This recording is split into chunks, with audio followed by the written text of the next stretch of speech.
Colossus is what I consider to be the trickiest killer to find in this game on a strength or power level in terms of balancing amongst the other two in the 0.2 update. In the 2011X video, I was immediately able to realize how superior he was statistically compared to Bitchwire and John Lossos. With Colossus, I really struggle to try and figure out if this overstretched modern Sonic with the Resident Evil 2 William Burgett arm is a walking, nearly unstoppable powerhouse or an absolute cannon fodder Big Nuts victim. But as of his most recent state in development from his buffs, I want to state two things that will give a sense about how I really feel about this character. I hate playing as Colossus. I hate playing against Colossus. But before you say, but Logic here, why would you hate Colossus? I thought everyone liked the big funny guy. I thought he was overpowered this update, like you said. Like everyone else said. Hear me out. I was at first hyped to make this video. I was first excited to experience two changes because I thought they would make Colossus fun from his underpowered state. I was wrong. This video was meant to be positive. It turned negative during the time of recording because I figured out how much I despise this absolute titan of a character. So, let me get to ranting. I'll start with saying he has the best base stats out of the three current killers in game. He's not as fast as 21X, but 55's damage allows for 2-shotting nearly every survivor besides 3 of them. And I think that alone bumps him to having the best base stats. 21X is faster technically, but not by a large walk speed difference at all. They're actually rather close in that factor. I'll say that. That is all generally nice things I have to say about Colossus, besides good visual design and sound effects. I love those.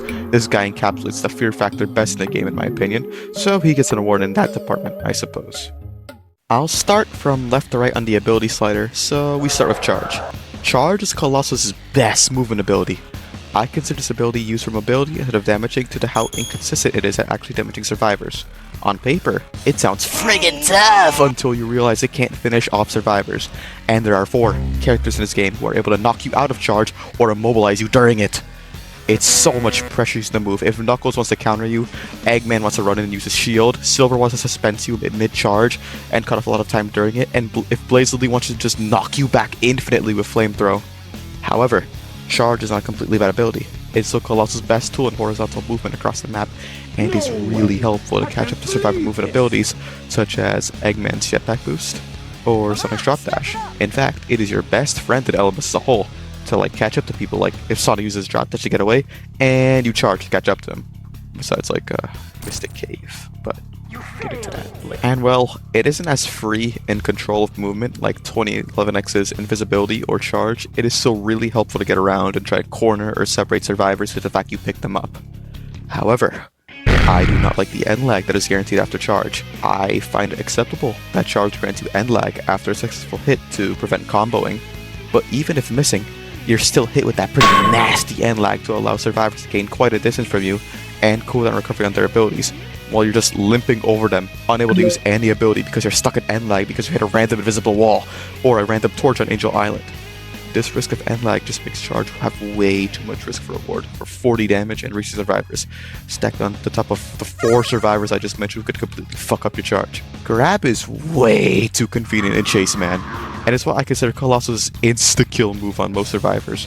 While not everyone in this game sits at 100 HP, every survivor that isn't Knuckles with its fists out can easily be 2-tapped by a grab and an M1 perfectly timed afterwards. Colossus receives a millisecond of end lag after landing a successful grab, which baffles me, because it allows for the easiest comboing people complain about on charge on launch. Literally, they are dropped at your feet from being held. Just wait for them to try and jump out, and then M1 when they get back on the ground, and are a jump cooldown just for an instant down or kill.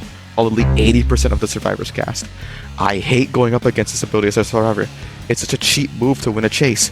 It doesn't even feel that rewarding to perform as Colossus. I feel guilty when doing this, man. You have made the first killer in a Roblox ASAP I feel guilty for using to at times. Also, why? With grab you receive huge end lag for missing, on par with the charge end lag, but you don't receive any when actually landing the grab? I thought the purpose of charge's end lag was to prevent comboing. What's the point in this if grab allows for easy comboing if landed? This is so stupid, it just adds unnecessary pressure to the ability. What's wrong with this? Indicator is alright. I guess. I can't really complain much since it's the only form of ESP in Colossus' kit. But my god, is it inconsistent at times. I swear you should be able to like use charge or indicator to actually like, you know, use the enemy's location to get over to in time, but no.